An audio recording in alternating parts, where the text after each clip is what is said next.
some of our staff members performed scenes from the poem A Visit from St. Nicholas. No one knew who wrote the poem when it was published in 1823.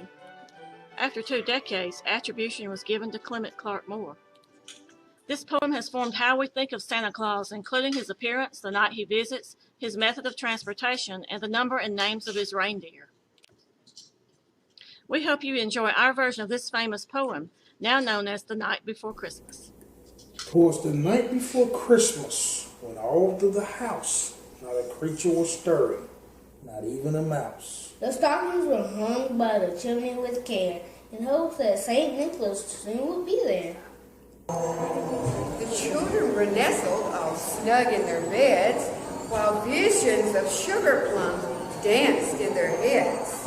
My minor kerchief and I in my cap had just settled our brains for a long winter's nap.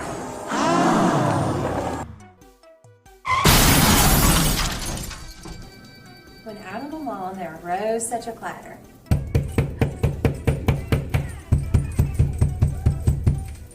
I sprang from the bed to see what was the matter. Away to the window I flew like a flash, tore open the shutters and threw up the sash. The moon on the breast of new fallen snow gave a luster of midday to objects below. And what to my wondering eyes should appear but a miniature sleigh and 8 tiny reindeer. With a little old driver so lively and quick, I knew in a moment it must be St. Nick.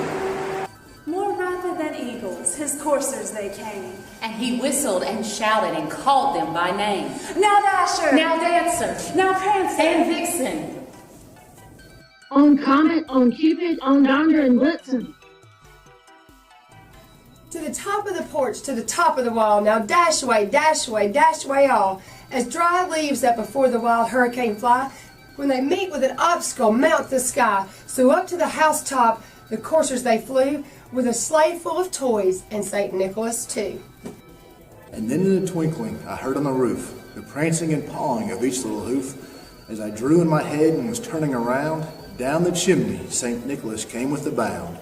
He was dressed all in fur from his head to his foot, and his clothes were all tarnished with ashes and soot.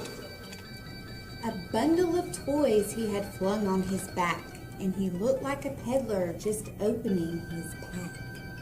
His eyes, how they twinkled, his dimples, how merry. His cheeks were like roses, his nose like a cherry. His droll little mouth was drawn up like a bow, and the beard on his chin was as white as the snow. The staple pipe he held tight in his teeth, and the smoke it encircled his head like a wreath. He had a broad face and a little round belly that shook when he laughed like a bowl full of jelly.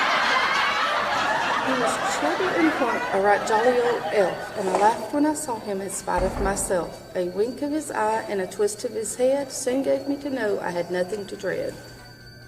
He spoke not a word, but went straight to his work, and filled all the stockings, then turned with a jerk. He lay his finger aside his nose, and gave a nod up the chimney he rose. He sprang to his sleigh, to his team gave a whistle, And away they all flew like the down of a thistle.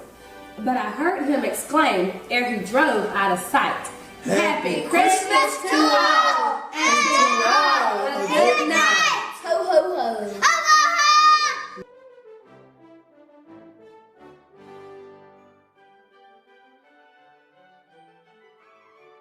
When what to my wondering eyes should appear but a miniature sleigh and 8 do-over. More rapid than eagles, his coursers they came. And laying his finger aside his nose, and gave a nod up the chimney he rose. I sprang from the door. When out on the lawn there arose such a clatter.